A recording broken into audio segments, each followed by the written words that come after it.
J'ai retiré de cette journée d'hier, c'est que on ne doit jamais juger selon les apparences. On ne doit jamais juger selon les apparences. La parole de Dieu le dit, ne jugez pas selon l'apparence, mais jugez selon la justice.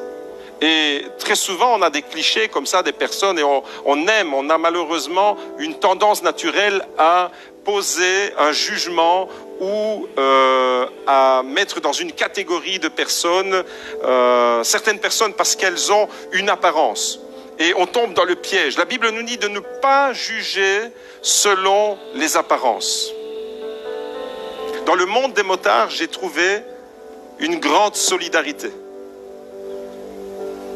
Dans le monde des motards qui ne se connaissaient pas, ces motards, il y avait, je ne sais pas combien on était hier, mais c'était énorme pour ceux qui nous suivent un peu sur les réseaux Facebook. Vous avez peut-être vu les photos, le parking était rempli de motos et de motards, même à l'extérieur dans la rue. Et quand ça a démarré, ça fait beaucoup de bruit. Mais j'ai trouvé dans cet univers-là, qui n'est pas le mien, j'ai trouvé beaucoup de respect.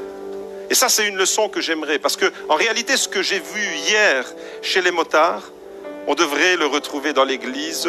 L'église devrait être le premier lieu où on peut voir ce que j'ai vu hier parmi les motards. Qu'est-ce que j'ai vu?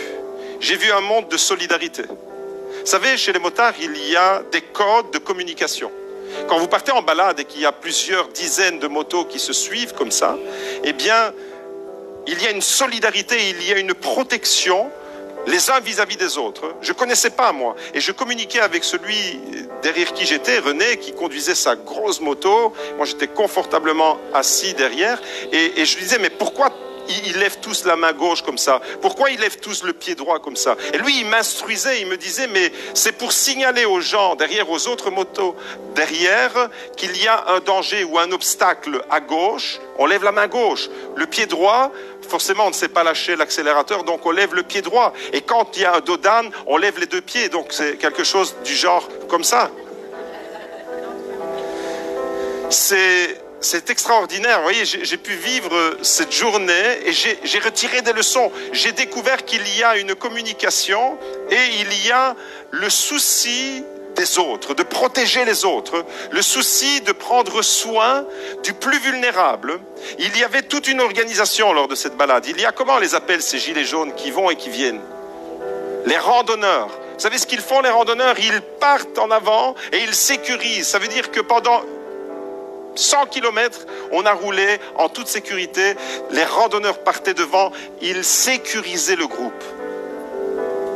Et tout ça pour moi, pendant hier que je découvrais cette merveilleuse journée dans notre très beau Borinage, parce que le Borinage c'est vraiment une terre merveilleuse. On a découvert les hauts pays, les Hauts-Nels, on est parti du côté de Jurbis-Herchy, mais également au bourg d'Our. On a vu des paysages fabuleux, un serpentin de moto. J'ai découvert plein de leçons, plein de valeurs dans cet univers qui souvent est jugé selon l'apparence. Ne jugez pas selon l'apparence. Pour rappel, j'aimerais vous dire que les 2 guerres mondiales n'ont probablement pas été provoquées par des blousons noirs avec des tatouages, mais vraisemblablement par des hommes avec des beaux costumes et des belles cravates. Les plus criminels, c'est pas nécessairement ceux qui ont les bras remplis de tatouages avec des blousons noirs, mais derrière une belle cravate et un beau veston, il peut y avoir un cœur rempli de rapines. Ne jugez pas selon les apparences. Parmi les motards, j'ai trouvé ça, j'ai trouvé du respect. Ces gens ne se connaissent pas, mais ils ont une passion commune. Ces gens venaient d'horizons différents, mais ils avaient une passion commune, et pour eux, la passion, c'était la moto. Et les motards chrétiens, qu'est-ce qu'ils ont fait? Ils ont témoigné de l'amour de Dieu parmi ceux qui ont la même passion. Un respect, une solidarité, et le sentiment d'être protégé à l'intérieur de groupes. Je l'ai vu également, et ça m'a marqué, quand ces randonneurs qui avaient des gilets jaunes, comme ça peut-être que vous en voyez là sur les photos, ces randonneurs, qu'est-ce qu'ils faisaient?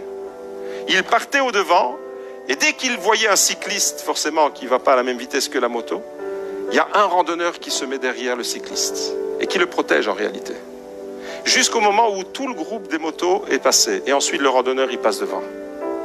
La protection du plus vulnérable.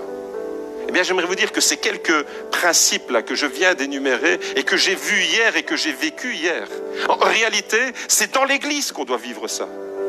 L'Église doit être le lieu où on ne juge personne selon ses apparences. L'Église doit être le lieu dans lequel il y a le premier lieu où il doit y avoir du respect dans les relations les uns avec les autres. C'est le minimum.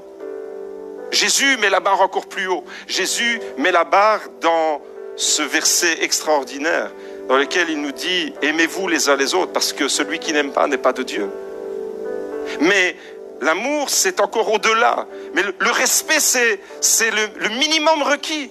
L'Église devrait être le premier lieu où, dans nos relations interpersonnelles, il y a de la solidarité. J'ai vu dans ce groupement de motards, de bikers, eh bien, j'ai vu comme une fourmilière. Et je voudrais garder cette image pour l'année qui vient. Pour l'année qui vient, avec la fourmilière que nous sommes, avec nos imperfections. Devant vous, il y a des hommes et des femmes imparfaits. Le premier, c'est celui qui vous parle. Devant vous, il y a des hommes, et vous aussi, vous êtes imparfaits comme chacun d'entre nous. Mais avec nos imperfections, Dieu réalise de grandes choses. Les principes que j'ai trouvés hier, en réalité, je prie pour que ce soit une évidence dans l'Église. Pour que la solidarité entre les uns et les autres, la protection pour les plus faibles et les plus vulnérables, le respect dans nos relations interpersonnelles, la solidarité, l'amour et le sentiment de se sentir protégé, parce que c'est ça l'Église, se sentir aimé et protégé en